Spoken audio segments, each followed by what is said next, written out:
Ce vendredi 16 août, nous nous sommes rendus à la réserve ornithologique du Teche. Une expédition de 4 heures à travers le parc, divisée en deux parties. Une partie visite à pied de l'ensemble de la réserve, à la découverte des différentes espèces d'oiseaux et d'animaux, accompagnée des commentaires instructifs de Philippe Brett. Ainsi qu'une partie balade en canoë composée de 15 places sur les eaux du bassin d'Arcachon et de l'Air, toujours accompagné de Philippe à la manœuvre du bateau. Ce reportage est divisé également en deux parties. Dans cette vidéo, nous partirons à pied à travers la réserve du Teche et dans une prochaine vidéo, nous embarquerons à bord du canoë pour découvrir les endroits cachés du parc. Une seconde partie que vous retrouverez très prochainement sur tvba.fr. Moi, c'est Philippe Aubret. Je travaille à la Maison de la Nature du Bassin d'Arcachon. C'est un équipement qui dépend du Parc naturel des Landes de Gascogne. Et nous avons la chance d'être vraiment à la frontière entre un milieu d'eau douce et bien connu des descendeurs en canoë qu'est l'Eyre, et une partie un petit peu moins connue et un petit peu moins fréquentée, pour le moment en tout cas, qui consiste à rejoindre le bassin d'Arcachon en passant par le delta de l'Eyre. Donc là, on va passer d'un milieu très aménagé, qui est la réserve ornithologique du Teche, où on va se balader à pied et où on va observer des oiseaux sans les déranger, depuis des affûts, depuis des aménagements qui ont été faits depuis longtemps pour ça.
Oui, donc la réserve, c'est un endroit qui est vraiment fait pour les oiseaux. C'est une escale au milieu de leur voie migratoire.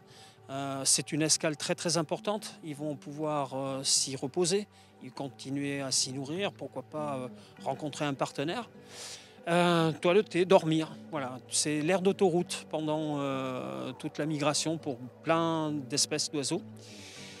C'est un endroit qui est aménagé par l'homme. Le travail des gardiens de la réserve consiste à faire en sorte que un maximum d'espèces d'oiseaux et le plus grand nombre par espèce puissent s'y arrêter. Et puis là, on va essayer aussi de faire en sorte que ça soit un spectacle pour les gens qui vont venir la visiter.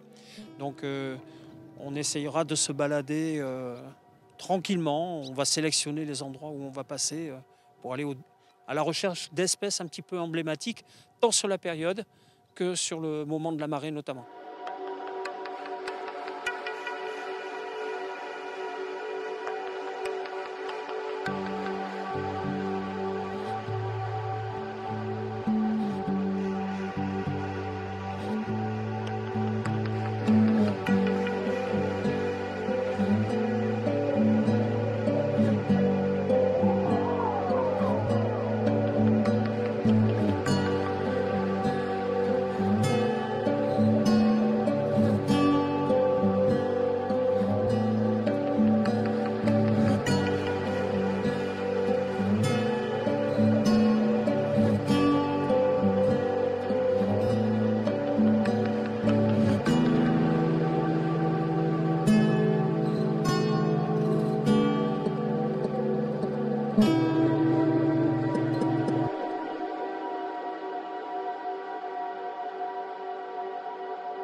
Très prochainement sur TVBA.